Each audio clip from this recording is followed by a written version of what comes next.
Humanity awakened a galactic nightmare, and the galaxy abandoned them. But instead of falling, they adapted, outthought the enemy, and changed the rules. In the end, they didn't just survive, they united the stars. Stay with us to see what happens next, and don't forget to subscribe. The message came not with the formality of a treaty or the menace of a battle signal, but with the casual brutality of fate. Ambassador Zara Chen stared at the bright, clinical words flashing across her diplomatic console. Congratulations. You have just initiated hostilities with the most dangerous species in the known universe. The Grand Hall of the Galactic Council, a sprawling chamber the size of a city block, fell into stunned silence. 50 alien delegations, insectoid Vex'tulia clicking their mandibles, translucent phloem curling defensively in their water pods, crystalline speakers shifting in color and form, all turned toward the human representative standing alone at the center. Only 3 months earlier, Earth's fledgling space program had celebrated its first contact with galactic civilization, an invitation to join the ancient council that governed vast stretches of known space. Humanity had stepped into this hall brimming with naive hope. Now, Zara's console flickered with escalating warnings, each more dire than the last. Ambassador Chen, the speaker said, its voice vibrating through the translation matrix with a resonance that filled the hall. Your species has committed an unforgivable breach of the primary accords. Zara forced herself to breathe evenly. Honored speaker, I plead ignorance. What breach? The crystalline being pulsed crimson. 3 cycles ago, your Kepler deep space array penetrated the quantum barrier isolating the forbidden sector. You have awakened the Craxian remnant. The words fell like hammer blows. The forbidden sector had been a name on an old star chart, a warning unheeded by Earth's exploratory drive. The Kepler array, humanity's pride, designed to pierce the darkness between galaxies, had unknowingly stirred ancient nightmares. A second message pinged Zara's implant, this time from Earth. Multiple anomalies detected at the edge of the Oort cloud. Unknown signatures. Please advise. It had already begun. The Vex'tulia ambassador chittered eagerly. Ignorance is no excuse. The Craxians are devourers. Enders. You have doomed yourselves. Zara felt the weight of Earth's billions on her shoulders. What punishment does the council decree? The speaker's form flattened into a razor-sharp plane of deep red light. By the accords, the species responsible must face the threat alone. You will receive no aid, no alliances. You will face extinction as penance for your transgression. The hall exploded into a cacophony of alien voices. Some expressed regret. Many sounded almost gleeful. Zara stood very still. And then, the fear she expected didn't come. Instead, clarity settled over her. Earth had always been underestimated. Scrappy, chaotic, unpredictable, rising from nothing to the stars in the blink of a galactic eye.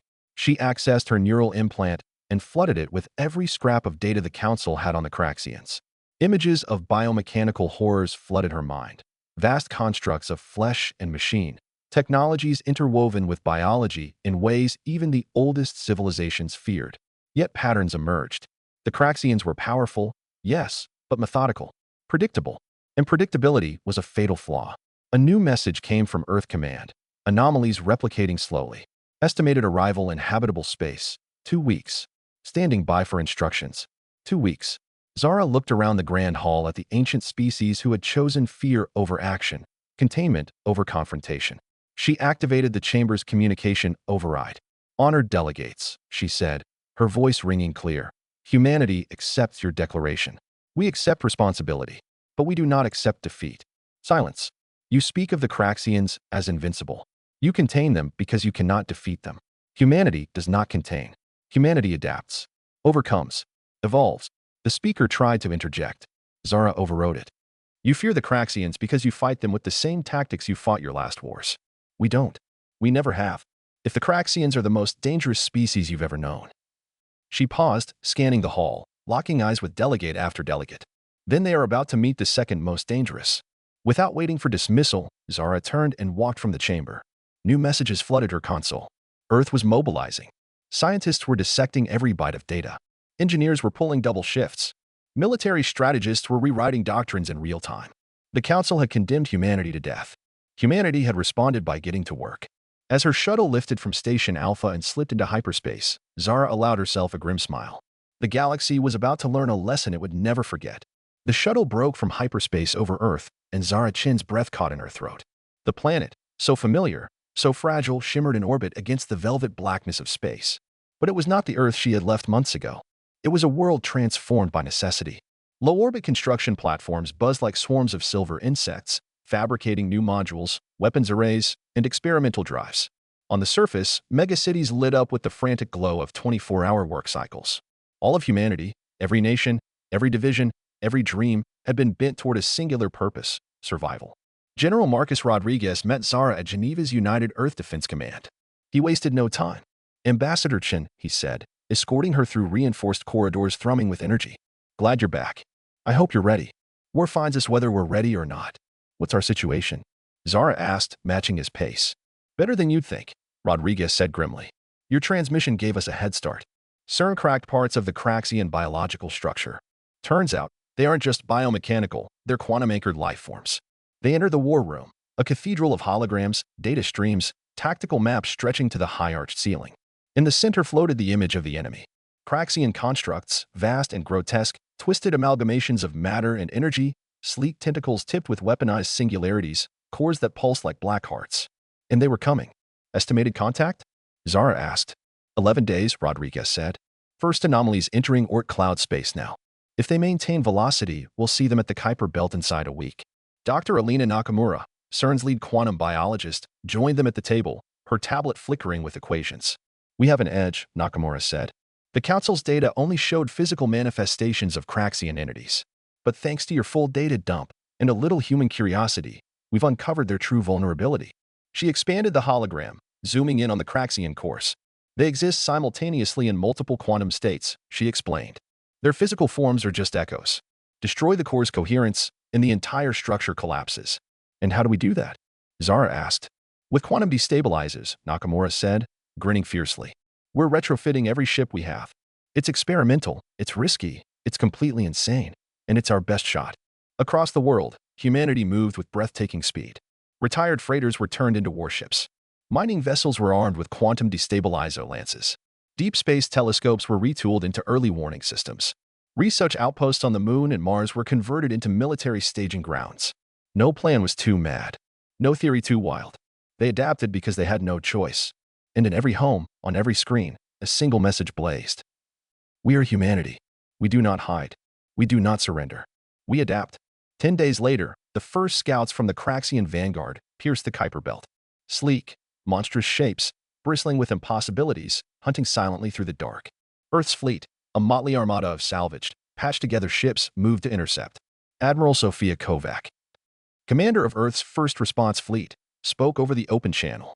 "This is Admiral Kovac of the United Earth Defense Force. You are not welcome here. Turn back or be engaged." The Craxians answered with silence and acceleration. The battle that followed would be remembered in every history book written for millennia to come. Tiny human ships darted between the colossal Craxian constructs, firing streams of destabilizer energy. At first, nothing happened.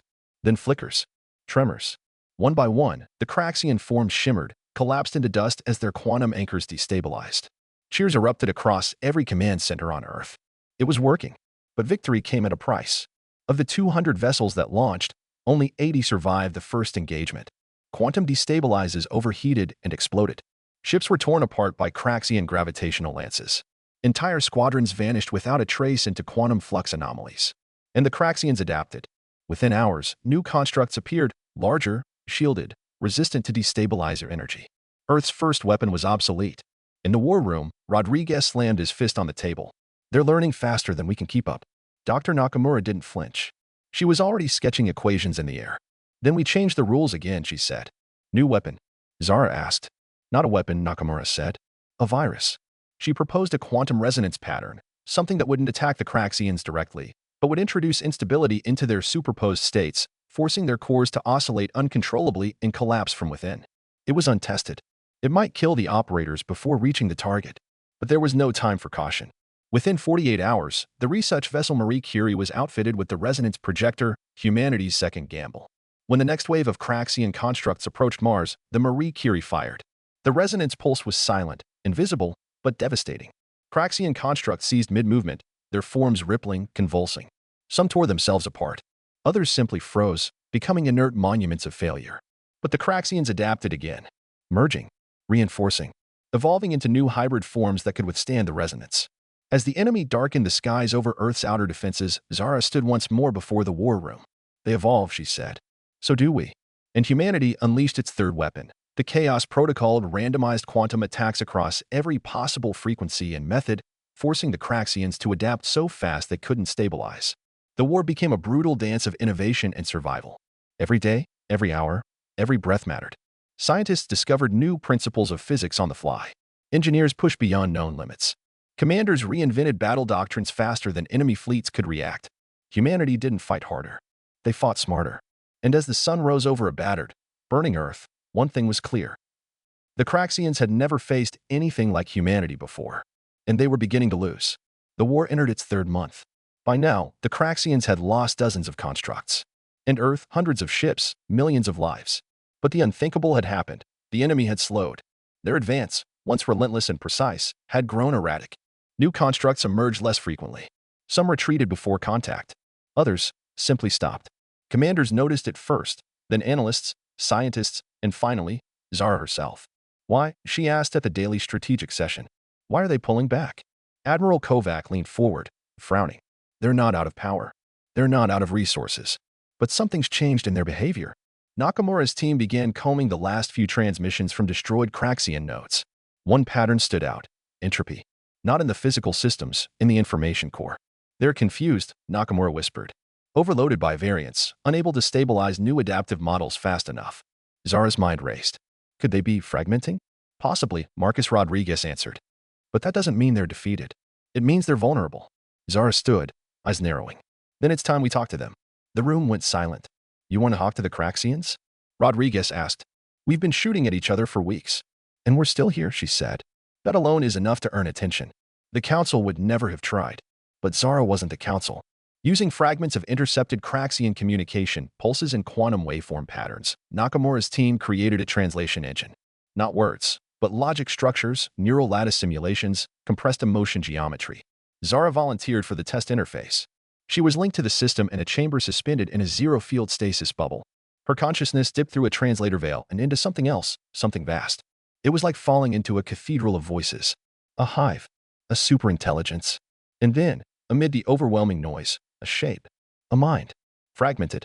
Splintered. Intrigued. Zara didn't speak. She remembered and broadcast memory. She sent visions of Earth rising from ice ages, wars, rebuilding. She sent the sound of her mother's voice. The memory of failure. The feeling of trying anyway. The Craxian presence pulsed with confusion. No enemy had done this. She pushed further and asked not for surrender, but understanding. The response was not words. It was raw comprehension. You are not what we expected. She replied, neither were you. Outside the chamber, Zara gasped awake, drenched in sweat. I reached one, she said. I think they're afraid.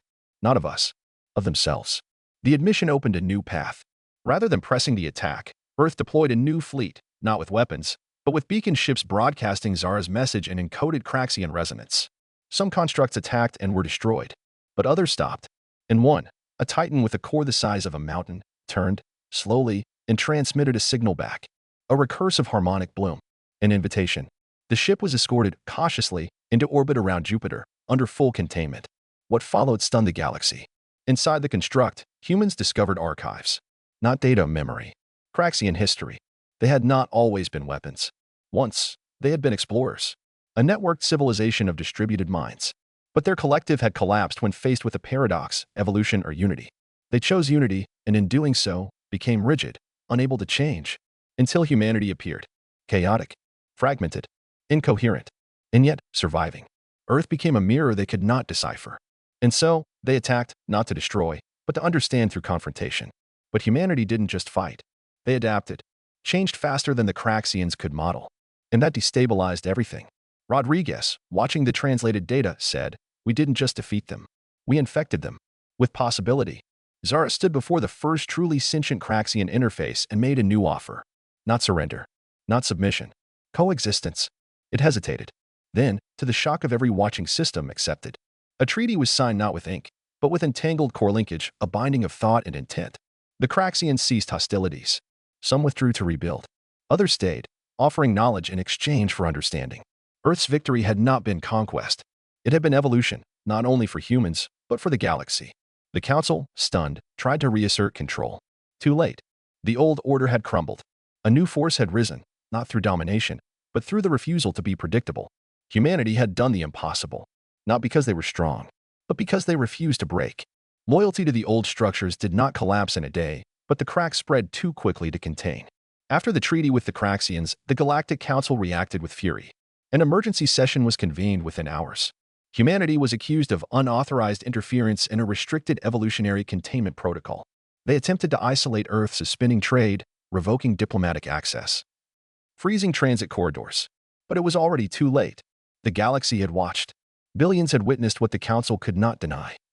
Humanity had stopped the unstoppable, not with brute force, not with ancient dogma, but with innovation, empathy, and relentless adaptability. Dozens of lesser civilizations, once ignored by the Council, reached out to Earth. They didn't want domination, they wanted a future. Zarachin found herself flooded with new messages. Small planetary coalitions, refugee enclaves, even breakaway science guilds, all seeking to join something new. Something that wasn't built on fear.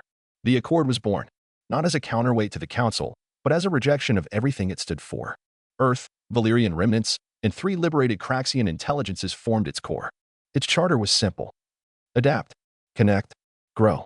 Protect all life, not through hierarchy, but through collaboration. The Council dismissed it as a fringe experiment, until entire sectors began withdrawing. Mining consortiums defected. Scientific networks disconnected from Council regulation. Entire species voted to leave and align with the Accord. Meanwhile, Earth thrived. Powered by Craxian bioquantum networks and enriched by knowledge once hoarded by dying empires, humanity entered a renaissance unseen in any civilization's history. Cities became hybrid marvels of organic circuitry and human architecture. Education transformed overnight. Every child now learned logic-based languages, bioengineering, and diplomacy before the age of 10. Disease rates plummeted. Energy became limitless. War became unnecessary. Even the military changed. The old Earth Defense Forces were dissolved and reformed into the Adaptive Corps, peacekeepers, scientists, engineers, diplomats. Their goal wasn't to dominate space. It was to make sure no one was ever left to face extinction alone again. And in orbit above Earth, a new structure rose. The Harmonic Nexus, a living station, partially Craxian in design, partially Earth's, a place where species met as equals. Zarachin was elected the first speaker of the Accord. Her first act? She opened the Nexus to every species, even those still loyal to the Council. You feared change, she said during the inaugural address. So did we. But change came anyway. The question is not whether you accept it. The question is whether you shape it, or let it shape you. Across the stars, her words rippled like a signal encoded in hope. The Council faltered. Some of its members defected quietly. Others, more arrogant, began plotting to reclaim their influence. But Earth wasn't interested in conquest. Instead, it looked outward. Far beyond the former Craxian containment sectors were blank zones on the galactic map, territories unclaimed, unexplored, labeled simply as null vector. Rumors said ancient precursors had fled into those regions long ago. That hidden threats still slumbered beyond the void. That the oldest answers were out there, buried in dark systems where light refused to shine. Humanity, of course, prepared to go there. The Vanguard Initiative was formed, an expedition unlike any before it. Multi-species crews. Ships with quantum organic navigation course. Diplomatic, scientific, and survival divisions trained not just for first contact, but for first philosophy. When Zara was asked why they would risk such a journey when Earth had finally secured peace, she answered simply, because the unknown is not a threat. It's a mirror, and we are not afraid of what we'll see. And so, for the first time in the galaxy's long and fractured history, the edge of the map was no longer a boundary. It was an invitation. The edge of the map was cold. There were no stars, only black shapes where gravity twisted light into silence. The null vector was more than uncharted space. It was a region where physical laws blurred, where ancient energy signatures pulsed without rhythm, and where even Craxian sensory constructs failed to make coherent readings. The Vanguard fleet consisted of 12 vessels, each unlike anything the galaxy had ever seen. Human intuition, Valyrian elegance, Craxian adaptability. Leading them was the Odyssey Prime, part explorer, part lab, part diplomatic embassy. On board were biologists, linguists, military strategists, quantum historians, artists, even philosophers, because no one knew what they would find, and no one assumed it would be simple. Zarachin, now months into her role as Speaker of the Accord, stood once more on a bridge, this time not beneath flags or in a war room, but before a viewing pane that showed nothing. Not darkness. Absence. And then the Odyssey encountered its first signal. Not a distress beacon. Not a threat. A song. 6 pure tones stretched across the spectrum, each fractalized into recursive mathematical patterns that pulsed into space-time itself. It was not a language. It was a declaration. We are still here. The fleet changed course, locking onto the signal source. A few days later, they found it. A structure. No, a cathedral of void. A construct the size of a moon, carved into symmetry that hurt the eyes. It floated in subspace, half in, half out of reality. No entry ports. No propulsion. No defenses. Just resonance. Dr. Hella Ashar, Accord's chief cinecognitive analyst, described it in simple terms. This wasn't built to exist. It was built to be remembered. The Vanguard sent a probe. It disappeared. The second time, they sent a person. David Park, now a senior exploration officer, no longer the hopeful engineer who once rewired humanity's first interspecies breakthrough, volunteered. He stepped into the cathedral wearing a woven translation suit built from Craxian neural thread and Terran adaptive mesh. He vanished for 27 minutes. When he returned, he was not alone. Embedded in his suit, curled like a seed between synthetic threads, was a construct of pure data pulsing with complexity older than time. And it was speaking. Its structure, Dr. Ashar said breathlessly, predates known galactic civilization. It's a preserved consciousness. Possibly a precursor. Zara leaned in. Can we communicate? We already are, Ashar said. It's observing us. Learning us. And it's afraid. The construct identified itself not with a name, but a memory. A time when all stars sang in harmony. When every civilization shared one network. Before the Great Shatter. A term lost to modern record. They were one, Ashar said. Billions of species, a collective. Until something fragmented the chorus. Something that made them choose silence over risk. And now, the construct asked a question. One repeated endlessly in pulses, tones, and image logic. Is it safe to return? Zara stood frozen. How do you answer a civilization that once walked among stars now long dead? You don't answer with words. You show them. She transmitted humanity's journey. From the chaos of Earth's early history. Through extinction-level threats. Through betrayal and war. Through survival, cooperation, and something greater. Not perfection, but persistence. The construct pulsed once. Then again. And then the impossible happened. The cathedral unfolded. Not physically. Metaphysically. Across the fleet, every sensor flared as reality bent, bloomed, and revealed what had been hidden. An entire lost civilization, preserved in recursive quantum memory. A million minds. Silent. Waiting. They had not been destroyed. They had buried themselves. Waiting for a sign that it was safe to believe in life again. And humanity had become that sign. The construct offered integration, not domination, not control. A link. A chance to reconnect the long-broken thread of galactic memory. But there was risk. The reconnection would affect all Accord systems. If something went wrong, the data flood could cripple their infrastructure. Even their minds. Zara asked her council, do we give them a second chance? David Park answered first. They gave up hope once. We can't ask them to do it again. One by one, the vote passed. And the link was made. The stars pulsed once. Then again. And then, a new signal appeared. Everywhere. A shared neural net spanning systems, galaxies, time. The lost were speaking again. Not just to humanity, but because of humanity. The awakening spread like wildfire across the stars. Worlds long isolated began to stir. Forgotten archives decrypted themselves. Extinct languages whispered back to life through harmonic data bursts. Across the Accord, people, human, Valyrian, Carthan, Craxian, woke from dreams they didn't know they were having, carrying fragments of something vast and ancient. The chorus had returned. Not as rulers, not as saviors, but as a mirror. A voice echoing through the fabric of consciousness, asking only one question. What will you become? Zara Chin stood again before the harmonic nexus, facing a crowd beyond counting. On every screen, in every world, her words would be broadcast not just in sound, but through encoded memory felt as much as heard. We were once alone, she said, her voice steady. Afraid. Divided. She looked out, not at cameras, but at the future. And then we chose to reach out. Not for power. Not for glory. But for understanding.